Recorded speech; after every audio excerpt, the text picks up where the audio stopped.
तो हेलो दोस्तों, welcome back to my channel Piya wonder study. आज हम लोग पढ़ने वाले हैं क्लास 11th साइंस बायोलॉजी का चैप्टर एनिमल किंगडम। जैसे कि मैंने बताया कि मैं पार्ट 4 वीडियो तक मैंने इसको कंटिन्यू किया। ये पार्ट 5 वीडियो है। जहाँ तक हमने पढ़ लिया उसका हम पूरा रैपिड रिवीजन करेंगे, क्योंकि जो ये चैप्टर है मेन इन्हीं फाइलम्स पर, जो हमने फाइलम पढ़े Porifera, Coelenterata, Chordata, Hemichordata, Echinodermata, Mollusca, Arthropoda, Aschelminth, Platyhelminth, ये सब जो पढ़े हमने, तो यही इस मेन चैप्टर के बेसिस पर है। फिर इसके बाद जो आ जाते हैं एम्फीबियंस हो गए, रेप्टाइल्स हो गए, तो वो बाद में आते हैं। तो आज की इस वीडियो में हम शुरू से अच्छे से टॉपिक को क्लियर करते हुए एक बार रैपिड रिवीजन के साथ साथ पूरे एक बार फाइलम को पढ़ लेंगे। तो आज की वीडियो का सब टॉपिक हमारा यही रहने वाला है। तो चलिए शुरू करते हैं। तो जैसे कि मैंने बताया कि एनिमल किंगडम के स्पीसीज जो रहती है वो 1.7 से 1.8 मिलियन तक रहती है। तो 1.2 मिलियन, तो इसमें जैसे कि हमने बात की थी कि 1.7 मिलियन से 1.8 मिलियन तक स्पीसीज पाई जाती है एनिमल की। इसमें से 1.2 मिलियन 1.2 मिलियन एनिमल्स हैं और 0.5 मिलियन प्लांट हैं। और एनिमल फीचर की बात करें तो एनिमल फीचर में जैसे ईकॉरियोट्स हो गए हैं, ऑल मल्टीसेलुलर होते हैं, हेटरोट्रॉपिक होते हैं, सेल वॉल एक्सेंट होती है, होलोजाइक मोड होता है। तो इन सब चीज़ों के बारे में जानते हैं। तो जैसे कि एनिमल फीचर में तो वो ईकैरियोट्स होते हैं, प्लांट किंगडम में प्रीकैरियोट्स होते हैं। जैसे कि दो ईकैरियोट्स और प्रीकैरियोट्स पाए जाते हैं। और एनिमल के फीचर में ये होता है कि सब मल्टी सेलुलर ही होते हैं। और प्लांट्स में था कि यूनिसेलुलर भी होते थे, मल्टी सेलुलर भी होते थे। इसमें ऑल मल्टी सेलुलर होते हैं। और ये हेटरोट्रॉपिक होते हैं, मतलब ऑल हेटरोट्रॉपिक होते हैं, मतलब ये खुद से अपना खाना नहीं बनाते, दूसरे पर बेस्ड रहते हैं। और ऑटोट्रॉपिक जो प्लांट थे हमारे, वो ऑटोट्रॉपिक थे, मतलब वो खुद से ही खाना प्रिपेयर करते थे। और इसमें जो है सेल वॉल नहीं पाई जाती है, और जो प्लांट्स में थी वो सेल वॉल प्रेजेंट थी। तो इसी तरीके से, और इसमें होलोजोइक मोड होता है, मतलब कि जैसे पहले इंजेस्ट करते हैं फिर डाइजेस्ट करते हैं, मतलब पहले निगलते हैं खाना को फिर पचाते हैं। तो इंजेस्ट को हम निगलने को कहते हैं, निगलना जैसे खाना हम निगलते हैं ना, उस तरीके से हम मुझे इंजेस्ट कहते हैं, और डाइजेस्ट को हम पचाना कहते हैं। ठीक, तो आज मैंने इन्हें पहले से लिख दिया है, क्योंकि मुझे बाद में गड़बड़ी हो जाती थी, इस कारण मैंने इसे पहले से प्रिपेयर कर लिया था, तो आपको दिक्कत ना हो। जैसे कि ये है, तो इसी में हम पढ़ेंगे। तो क्लासिफिकेशन की बात करें तो क्लासिफिकेशन में हमारा जाता है arrangement of cell, body symmetry, nature of cell, body cavity जैसे कि बात करें तो pattern of digestive system, circulatory system, symmetry हो गया, और नोटोकॉर्ड हो गया, और सेगमेंटेशन हो गया। तो इसी तरीके से अलग अलग सिम्टम्स में बांटा गया है, तो इन सबको पढ़ते हैं। तो पहले हम पढ़ लेते हैं फाइलम के बारे में। फाइलम जो हमारा फाइलम आया कहाँ से, कैसे हुआ, तो इन सब को बारे में पढ़ते हैं, इन सब के बारे में। तो किंगडम एनिमलिया को हम मेटाजोआ के नाम से भी, ध्यान से सुनिएगा, इम्पोर्टेंट है। किंगडम एनिमलिया को हम मेटाजोआ के नाम से भी जानते हैं। मेटाजोआ ने अपने दो सब डिवीजन बनाए, कौन कौन से, पैराजोआ और ईमेटाजोआ। पैराजोआ यानी प्रिमिटिव, और ईमेटाजोआ यानी एडवांस। तो प्रिमिटिव जो था वो मतलब ट्रू मेटाजोआ नहीं था, मतलब उसमें जो मतलब उसमें जो फाइलम पाए जाते हैं पैराजोआ में वन फाइलम पाया जाता है, कौन सा, पोरीफेरा। सबसे प्रिमिटिव, सबसे सिंपलेस्ट जो होता है फाइलम, वो होता है हमारा पोरीफेरा। क्योंकि हम सिंपल टू कॉम्प्लेक्स की ओर बात करते हैं, मतलब बड़े से छोटे की ओर बात करते हैं, तो उसी तरीके से हम इसमें भी करते हैं। जैसे ये इसमें ये फॉर्मेशन में देखेंगे तो ये भी पहले सेल लिखा है, टिश्यू लिखा है, ऑर्गन लिखा है, और सिस्टम लिखा है, ऑर्गेनिज्म लिखा है। तो हम नीचे से ऊपर की ओर बात करते हैं, cell, tissue, organ system level, और तो इस तरीके से हम नीचे से ऊपर की ओर बात करते हैं। तो इसमें यही बताया गया है। तो आगे बढ़े तो इसमें जो होते हैं 10 फाइलम होते हैं। देखिए हमने 10 फाइलम होते हैं जो इन दोनों के मिला के होते हैं। उसमें दो सब डिवीज़न में क्या बांटा गया, मेटाजोआ के अंदर, देखिए मान लीजिए मेटाजोआ के अंदर 10 फाइलम्स हैं, तो 10 फाइलम में से उन दोनों को भी, जो सबसे कम है, प्रिमिटिव है, उसे हमने पैराजोआ में रख दिया, और जो एडवांस है वो यूमेटाजोआ में रख दिया। तो याद करने में भी आसानी होती है भाई कि पैराजोआ है उसमें प्रिमिटिव सबसे सिंपलेस्ट और यूमेटाजोआ में एडवांस रहते हैं। तो पैराजोआ में प्रोरीफेरा हो गया, और एडवांस में बात करें यूमेटाजोआ की तो हमारे आ गए Coelenterata, Ctenophora, Platyhelminth, Aschelminth, Annelida, Arthropoda, Mollusca, Hemichordata, Echinodermata, चॉर्डेटा।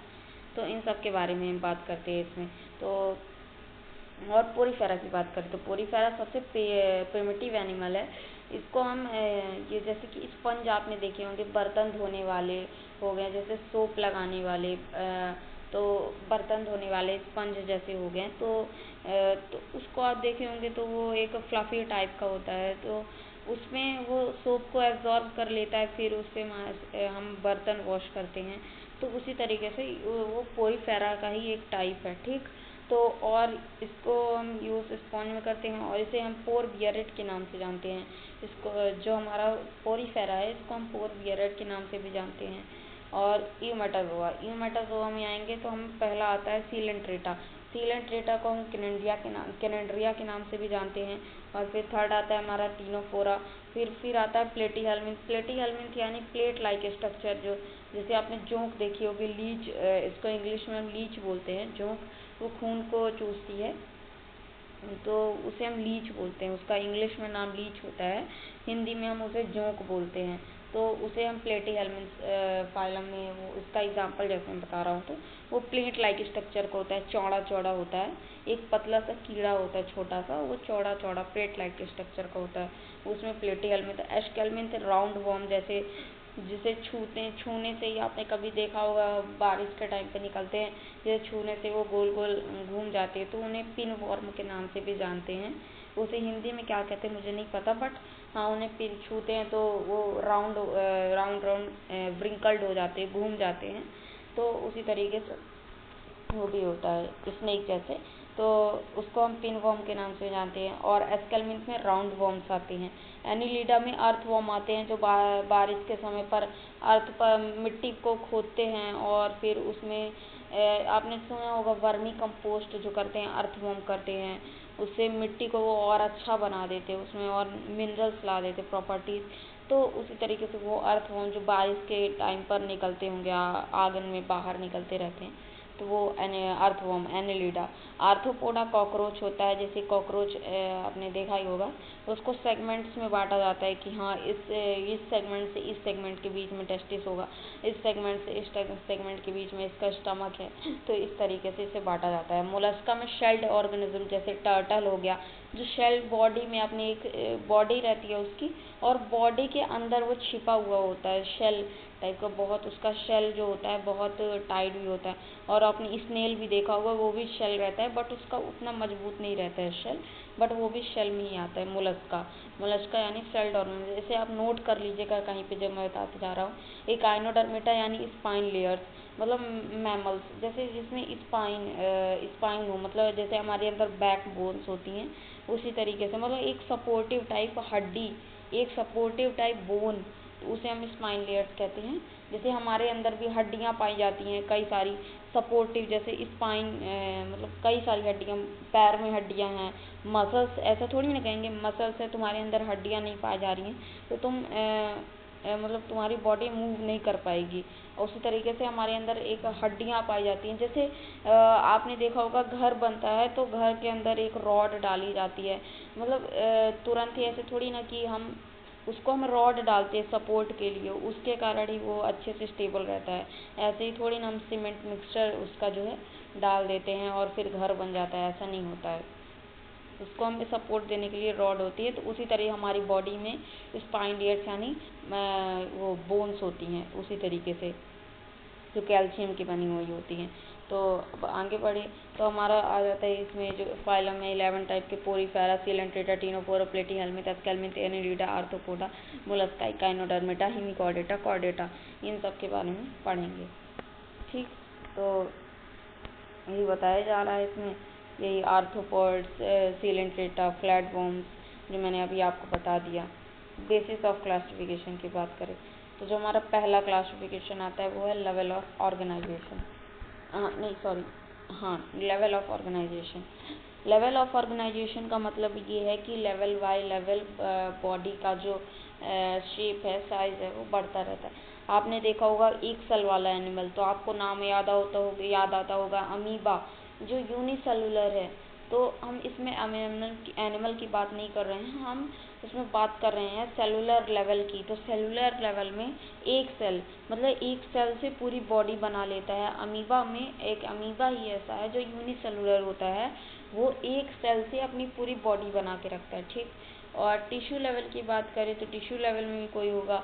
Organ level में जैसे कोई ऑर्गन से पूरी बॉडी हो, और ऑर्गन सिस्टम लेवल जैसे हम लोग हैं, ह्यूमन बॉडी है वही, तो ऑर्गन सिस्टम लेवल उसमें लंग्स होगा, हार्ट होगा, तो उस तरीके से ऑर्गन्स होते हैं।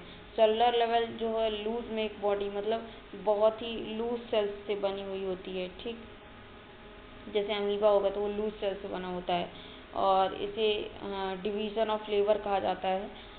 बिटवीन सेल्स के बीच में इन्हें डिवीज़न ऑफ लेबर कहा जाता है। सेलुलर लेवल का जो एग्जांपल है वो है पोरीफेरा। टिश्यू लेवल की बात करें तो इसमें स्पेसिफिक फंक्शन है एक सेल्स का, मतलब सेल से बनकर टिश्यू बना, टिश्यू से मिलकर ऑर्गन बना, ऑर्गन से बनकर ऑर्गन सिस्टम लेवल बना, ठीक।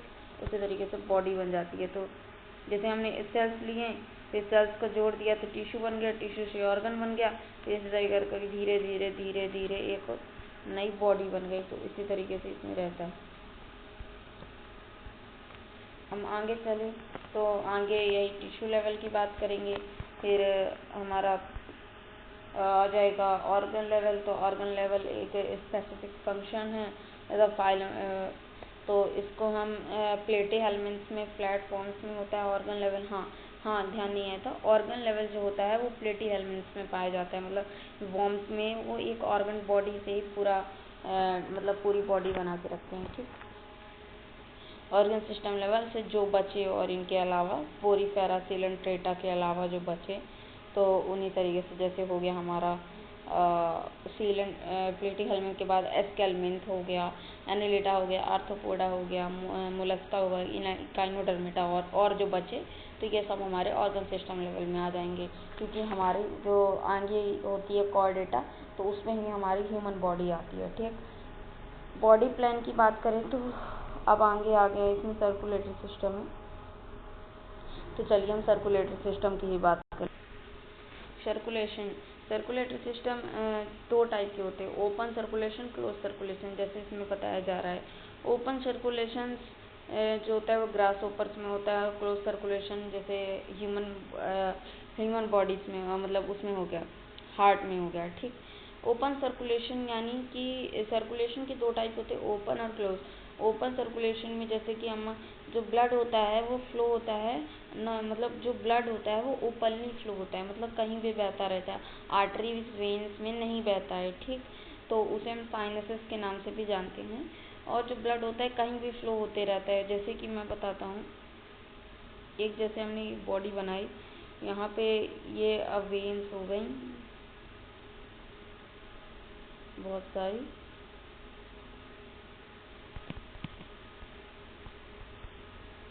जैसे ये हमारी बॉडी है, यहाँ ब्लड फ्लो हो रहा है, ठीक, ऐसे ओपनली। और जो हमारा क्लोज सर्कुलेशन में होता है, जैसे कि हमने बात की गई, ये हमारा हैंड है, तो इसमें जो सॉरी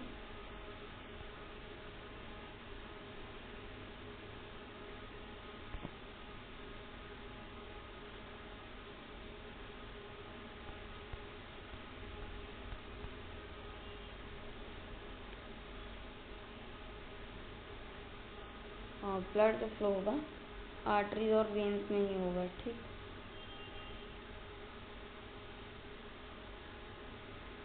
इसमें ही फ्लो होगा, यहाँ वहाँ नहीं फ्लो होगा। तो जो यहाँ पे हमारे सेल्स पाए जाते हैं, तो सेल्स जो है वो भीगेंगे नहीं। जो हमारे ओपन सर्कुलेशन में होता है, ओपन सर्कुलेशन में सेल्स जो है भीग जाते हैं ब्लड से।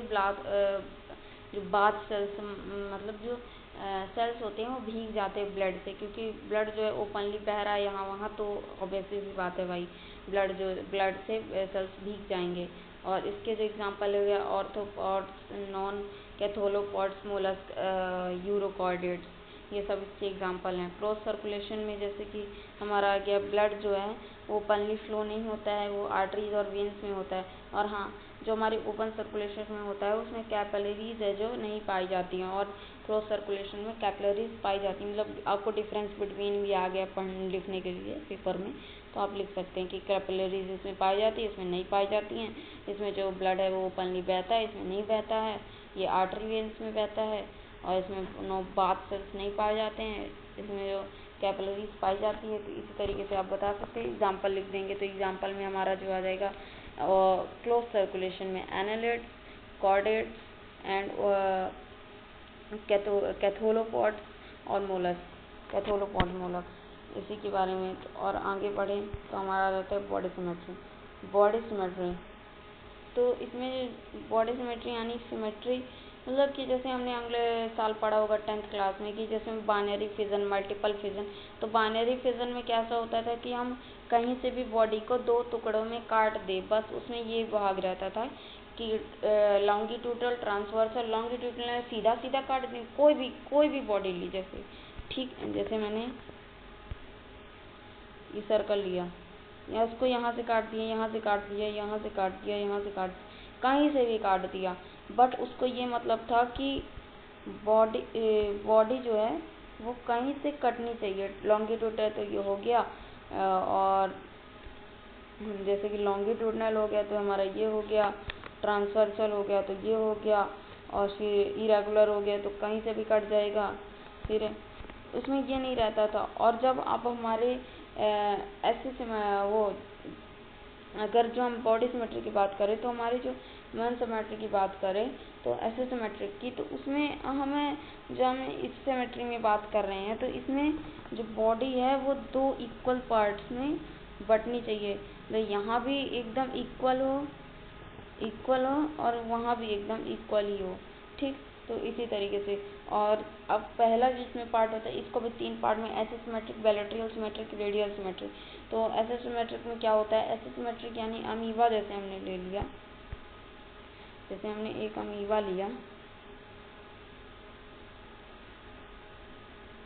तो इसको हमने 4 भागों में बांटा। ये ना ये सही से आ रहा है, ना ये भी सही से आ रहा है, ना मतलब ऐसे नहीं कह सकते कि चारों को बराबर भागों में बांट दिया। तो चारों जो हैं मतलब कोई भी अच्छे से बटा नहीं है, इक्वल पार्ट्स में नहीं बटा। सिमेट्री का मतलब होता है कि हम इक्वल पार्ट्स में उसे बांट पाएँ, ठीक। तो और लैटरल सिमेट्री जैसे कि हमने कोई भी, जैसे यहाँ पे केकड़ा बना हुआ है ये, तो इसे हमने 2 भागों में बांटा, तो एक साइड इसमें कह सकते हैं ना आप कि दोनों पार्ट जो हैं एकदम बराबर बटे हुए हैं। और इसमें आप इसमें तो नहीं कह सकते थे अमीबा वाले ऑप्शन में कि इसमें जो पार्ट में बटे हुए हैं। सिमेट्री का एग्जांपल जो है वो पोरीफेरा हो गया। बायलैटरल सिमेट्री का जैसे कि और जो बचेंगे तो उसमें हो गया प्लेसेंटा के एग्जांपल ले लें। प्लेसेंटा जो होता है कि हमारा, अरे केक का एग्जांपल ले ले, केक को ऐसे काट दिया, 2 बराबर भागों में बट गया, बस। और उसी तरीके से रेडियल सिमेट्री की बात करें तो रेडियल सिमेट्री जैसे कि इसमें रेडियल सिमेट्री का एग्जांपल दिया गया है कि यहाँ से भी काट दिया, यहाँ से भी काट दिया, यहाँ से भी काट दिया, तो मतलब कई सारे टुकड़ों में काट दिया। जैसे कि मैं आपको सिंपल एग्जांपल देता हूँ, मतलब एक प्लेन में, जैसे कि मैंने एक प्लेन लिया, ये केक हो गया, ठीक है, हमारा एक प्लेन ले लिया, इसे हम ऐसे भी काट सकते हैं तो 2 भागों में बटेगा, ठीक। इसे हम ऐसे भी काट देंगे तो ये और ये बटेगा, यहाँ और यहाँ, ठीक।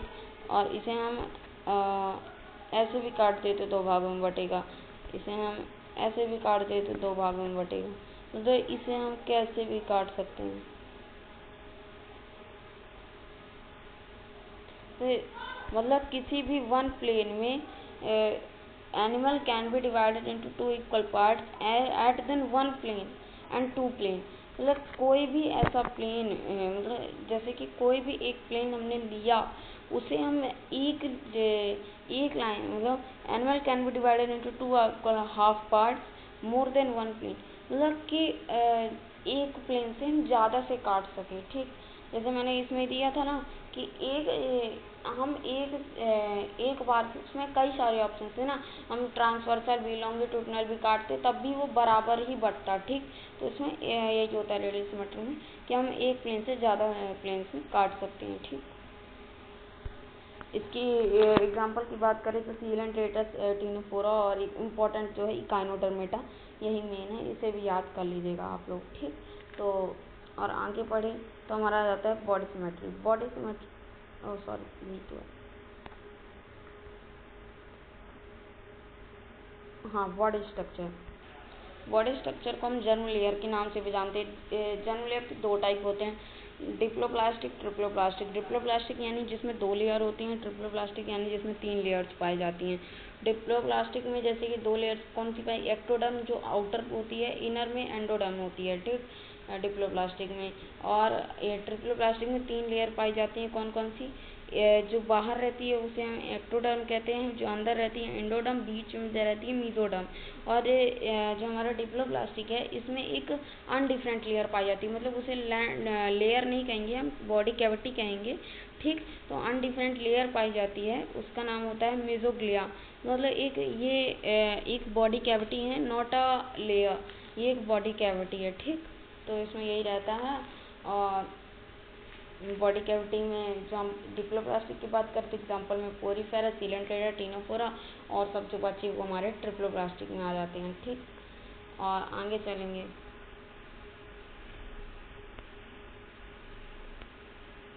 हाँ, जैसे इसमें बताया जा रहा है 3 टाइप्स की बॉडी कैविटी में। देखिए जैसे कि हमारी यहाँ पे जो बॉडी कैविटी है, ये देखिए यहाँ पे बॉडी कैविटी में जो हमारी मीजोडर्म होती है, चलिए आगे चल के मैं सीलोम में आपको अच्छे से बताता हूँ, ठीक।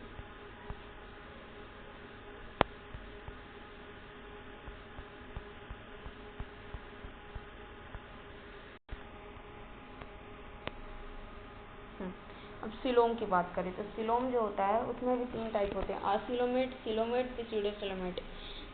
आसिलोमेट में जो होता है वो हमारे जो सिलोम होता है, बॉडी कैविटी होती है वो एब्सेंट होती है। सिलोमेट में ट्रू सियोलेम पाया जाता है, स्यूडोसिलोमेट में स्कैटर्ड सियोलेम पाया जाता है, जो मतलब ना के ही बराबर है, मतलब स्कैटर्ड, अलग अलग स्कैटर्ड पाउच। जैसे कि हम बात करें सियोलम जो है, सियोलम is a body cavity present in the between of a body wall alimentary canal, they our own body organ such as heart, lungs etcetera. जहाँ मतलब बॉडी कैविटी होती है वो बॉडी वॉल एलिमेंट्री कैनाल जो हमारी ऑसोफेगस है उसके बीच में जो बॉडी कैविटी जहाँ पर हार्ट, लंग्स, वहाँ पे हमारी बॉडी कैविटी पाई जाती है, जो दोनों तरफ से मीजोडर्म से कवर होती है। अगर मीजोडर्म से नहीं कवर है तो वो हमारी body cavity true body cavity नहीं है, ठीक।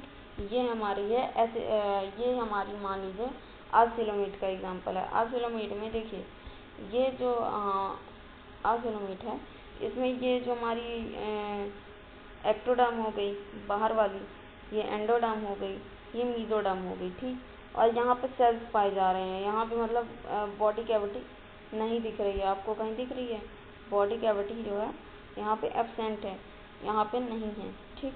और इसे देखिए यहाँ पे बात करें तो ये हमारा सियोलम हो गया। तो जो हमारी इसमें देखिए ये हमारी एक्टोडर्म हो गई, ये हमारी एंडोडर्म हो गई यहाँ पे, ठीक। यहाँ अंदर वाली, और ये डाइजेस्टिव कैविटी। और यहाँ पे जो हमारी है ये मीजोडर्म है, ठीक। और एक मीजोडर्म यहाँ पे भी है, ये जो अंदर वाली, ये यहाँ पे जो अंदर पाई जा रही है, ये जो ग्रीन कलर में है, ये भी हमारी मीजोडर्म है। और ये जो बॉडी कैविटी है यहाँ पे इसके बीच में पाई जा रही है, मतलब, और यहाँ पे भी मीजोडर्म है, यहाँ पे भी मीजोडर्म है, मतलब दोनों तरफ से कवर है, ठीक। दोनों तरफ से, कहाँ से, एक यहाँ से भी मीजोडर्म से कवर है और फिर यहाँ से भी कवर है, मतलब दोनों तरफ से मीजोडर्म से कवर हुई है। और ये जो है ये हमारी सिलोम है, ये सिलोम है, ये हमारा सिलोम है, बॉडी कैविटी, ठीक। और हम पोस्यूडोसिलोमेट की बात करें तो इसमें स्कैटर्ड पाउचेस में पाए जाते हैं, यहाँ पे जो बॉडी कैविटी दिख रही है आपको, नहीं दिख रही है, यहाँ पे ये जो बॉडी कैविटी है यहाँ एक ही साइड पर, यहाँ पे बस मीजोडर्म देखी जा रही है, जो ग्रीन कलर की लेयर है यहाँ पर ही हमें बॉडी कैविटी दिखने को मिल रही है। ठीक, तो तरीके से इसमें यही होता है। और अगर हम बॉडी प्लान, एक बॉडी प्लान भी होता है। ठीक, बॉडी प्लान जो होता है हमारा बॉडी प्लान, उसके 3 टाइप होते हैं, सेलुलर एग्रेटेड और ब्लाइंड सैक और ट्यूब एंड ट्यूब। सेलुलर एग्रेटेड में जो है बॉडी लूज सेल से बनी होती है, एग्जांपल पोरीफेरा, मतलब जो सिंपलेस्ट होता है उसे हम पोरीफेरा कहते हैं। ब्लाइंड सैक में मतलब वन ओपनिंग होती है, मतलब वहीं से फूड जाता है, वहीं से एक्सक्रेटरी वेस्ट निकलता है, मतलब फूड और मतलब माउथ और एनस का दोनों का काम करती है एक ही पाइप से। जैसे हमारी फूड पाइप है ऑसोफेगस में 2 ओपनिंग्स है, एक माउथ का एक एनस का काम करती है। ठीक, तो जो प्लांट सैक है उसमें 1 ओपनिंग होती है। ठीक, जो इनकम्प्लीट डाइजेस्टिव सिस्टम के भी बोलते हैं। जैसे देखिए यहाँ पे एक हमने इसमें 1 ओपनिंग है, यहाँ से फूड गया और यहाँ से एक्सक्रेटरी वेस्ट आ गया, तो इसमें यहीं से ये माउथ का काम भी कर रही हैं और ये अनस का भी काम कर रही है, तो ये दोनों चीज़ों का काम कर रही है। ठीक, और जो अब ट्यूब एंड ट्यूब की बात करें तो ये कंप्लीट डाइजेस्टिव सिस्टम ट्यूब पाई जाती है। तो यहाँ से ओपनिंग है, यहाँ से ओपनिंग है, तो ये माउथ का काम करेगी, ये अनस का काम करेगी। ठीक, तो दोनों तरफ से यहाँ से फूड जाएगा और यहाँ से एक्सक्रेटरी वेस्ट निकल जाएगा। ठीक, तो उसमें यही होता है। जो हमारा ब्लाइंड सैक का एग्जांपल है सीलेंट्रेटा, टीनोफोरा, प्लेटी हेलमिंथ, और जो बचे रेस्ट में बचे वो सब हमारे आ जाएंगे किसके, ट्यूब एंड ट्यूब के एग्जांपल। हाँ, नोटोकॉर्ड। नोटोकॉर्ड की बात करें तो नोटोकॉर्ड मीजोडर्मले डेराइव्ड होती है, इसे रॉड लाइक स्ट्रक्चर कहा जाता है। ये प्रेजेंट होती है dorsal side of a body, मतलब डोर्सल साइड ऑफ बॉडी में पाई जाती है। ठीक, इसको हम कॉर्डेट्स के नाम से भी जानते हैं, मतलब जैसे हमारी बॉडी होती है उसे सपोर्ट देने के लिए हमारे पास बैकबोन होती है। कौन सी बैकबोन, जो हमें रीढ़ की हड्डी, वो हमें सपोर्ट करती है, खड़े रहने में मदद करती है। तो ये रॉड लाइक स्ट्रक्चर की कौन कौन सी, जैसे इसमें लिखा हुआ है, मैं इसकी डेफिनेशन बताते simply, mesodermally derived rod like structure present on the dorsal side of a body is called chordates. तो यही होती है जस्ट लाइक अ बैकबोन। तो और सेगमेंटेशन होता है, सेगमेंटेशन 2 टाइप के होते हैं, कौन कौन से, asegmented, segmented. Segmented, non segmented. Segmented में जो होते हैं 3 टाइप के एग्जांपल होते हैं, कौन कौन से, एनेलिडा, आर्थ्रोपोडा, कॉर्डेट्स। और नॉन सेगमेंटेड में हमारे जो इससे बचते हैं और कौन से, पोरीफेरा, सीलेंट्रेटा, टीनोफोरा हो गया, इकाइनोडर्मेटा, मोलस्का, तो यही सब आ जाते हैं हमारे नॉन सेगमेंटेड में। सेगमेंटेड में जैसे कि हमें यहाँ पे दिख रहा होगा, जो हमारा अर्थ फॉर्म है इसके अंदर ये अलग अलग टाइप में अलग अलग सेगमेंट्स में बांटे, चैम्बर्स में बांटा गया है। जैसे एक ट्रेन होती है, ट्रेन को आप, मैं एक बेस्ट एग्जांपल देता हूँ इसका। एक जैसे आपने ट्रेन देखी होगी, तो ट्रेन जो होती है उसमें अलग अलग डिब्बे होते हैं। तो जैसे यहाँ से मतलब डिब्बे सारे सेम ही होते हैं, बट उसमें कुछ अलग, कुछ एसी वाले हो गए, कुछ जनरल वाले हो गए, तो कुछ तो अलग अलग उसमें बांट दिया जाता है। तो यहाँ से S1, S2, S3 डब्बा, तो आपको पता होता है कि यहाँ पे S1 डब्बा आएगा, खड़ा होगा, तो हम आके इजीली जाके वहाँ पे चढ़ जाते हैं, अपना डब्बा हमें मिल जाता है। अगर उसे चैम्बर्स में नहीं बांटा जाता, एक ही हो जाती, तो फिर हमें एक ओपनिंग मिलती, चढ़ने में भी दिक्कत होती, तो मतलब उसे सेगमेंट्स में बांट दिया, अलग अलग डब्बे में। इसी तरीके से अर्थवर्म, कॉकरोच, तो कॉकरोच भी सेगमेंट्स में डिवाइडेड होता है। ठीक, और ये भी सेगमेंट में डिवाइडेड होता है। जो इसका सेगमेंट होता है उसे हम मेटामेयर्स के नाम से भी जानते हैं। और जो हमारा अर्थवर्म है वो मेटामेरिक सेगमेंटेशन के नाम सेगमेंटेशन में बटा होता है। कौन सा सेगमेंटेशन, इसका जो नाम होता है मेटामेरिक सेगमेंटेशन। जैसे एग्जाम्पल दिया गया है, इसमें लिखा हुआ है, if body externally and internally divided into segments metameres on serial repetition at least some organic phenomena is called metamerism. तो इसको मेटामेयर्स में बटा होता है अलग अलग, जैसे ये सेगमेंट्स हो गए हैं, इसमें जो सेगमेंट्स हैं तो अलग अलग इसमें टाइप में बटा हुआ है, यहाँ पे यहाँ पे यहाँ पे यहाँ पे, तो अलग अलग उसमें बटा हुआ है। ठीक, तो अलग अलग इसमें सेगमेंट्स हैं। उस तरीके से जो बताया जा रहा है। तो यही सब है इसमें। तो आज हमने फाइलम के बारे में पढ़ लिया और सारे इसके टाइप्स पढ़ लिए हैं। अब हम अगली वीडियो जो हमारी होगी, जो हम पार्ट 5 वीडियो या पार्ट 6 वीडियो आप कह सकते हैं, तो वो वाली जो वीडियो होगी वहाँ पे हम जो यही चैप्टर पढ़ा है इसके बाद वाले जो फिश हो गया है और रेप्टाइल्स हो गए, मैमल्स हो गए, तो इन सब के बारे में जानेंगे, इन सब की कैटेगरीज जानेंगे कि इनके अंदर भी टाइप्स होते हैं। भाई अभी बहुत पढ़ना है एनिमल किंगडम, भाई छोटा चैप्टर अभी नहीं है, ये बहुत बड़ा चैप्टर है। तो कम से कम अगर जो मैंने वीडियो बनाई है, तो वीडियो जो है वो कम से कम मैं बता रहा हूँ 2 to 3 आवर्स की वीडियो मैंने, पार्ट 4 वीडियो, हर वीडियो या तो 20 मिनट्स, अब अप्रॉक्स 20 मिनट्स की होती है, तो मैंने 3 आवर तक कंटिन्यू किया है। और आज की वीडियो यहीं पे ख़त्म करते हैं। कल हम ट्रिक भी जानेंगे, डाइजेशन ट्रिक, ये सब हो गई, तो इन सब ट्रिक्स को भी जानेंगे और उल्टा और ऊपर से फिर सारे हम फाइलम्स को एक बार उनके डिटेल से पढ़ेंगे। अब क्योंकि फाइलम के हमने नाम जाने, कॉकरोच हो गया, अभी तो हमने इसके टाइप्स जाने थे कि इसको हम पहचान कैसे सके, सेगमेंटेशन हो गया, स्पॉडिसिलम हो गया, तो इन सबको हम पहचान कैसे सके।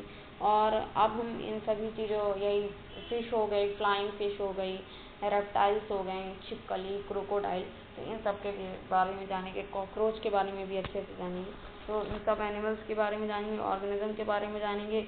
तब तक के लिए बाय बाय दोस्तों, मिलते हैं नई वीडियो में। तब तक के लिए bye bye, thanks for watching. और आप मेरे चैनल को सपोर्ट करिएगा, लाइक, सब्सक्राइब एंड शेयर कर दीजिएगा। तब तक के लिए बाय बाय दोस्तों, थैंक्स फॉर वॉचिंग।